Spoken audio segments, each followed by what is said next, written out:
যখন একদল বলছে জোট ভেঙে গেলেও তারা আমাদের ভাই, তখন অন্য দল বলছে আমির সাহেব ছেলেদের তাড়িয়ে দিয়ে মেয়েদের সাথে ছবি তোলায় ব্যস্ত। আজ পর্যন্ত জামায়াতের কোনো বড় নেতার মুখে চরমোনাই বা ইসলামী আন্দোলন বাংলাদেশের নামে খারাপ বা কোনো কটু কথা বলেছে এমন উদাহরণ কেউ দেখাতে পারবে না।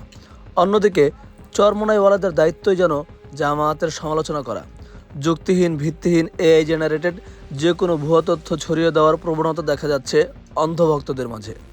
কেউ কেউ তো এমনও আছে যারা নাওয়া খাওয়া বাদ দিয়ে শুধু জামায়াতের সমালোচনাতেই ব্যস্ত।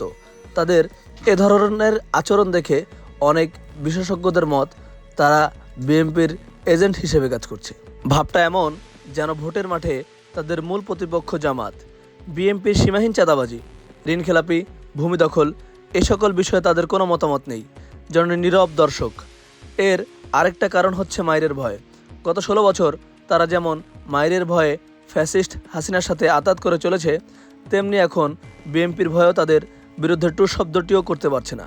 বিভিন্ন সময় তাদের তৃণমূল থেকে কেন্দ্রীয় নেতা পর্যন্ত জামায়াতের বিপক্ষে মন গড়া বক্তব্য দিচ্ছেন।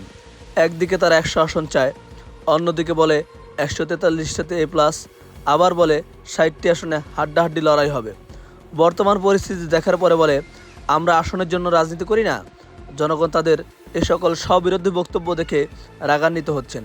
সমর্থক বা নেতাকর্মীদের এমন আচরণের কারণে একসময়ের ভরসার নেতা, আস্থার প্রতীক পীর সাহেব চরমোনাইয়ের জনপ্রিয়তা আজ তলানিতে।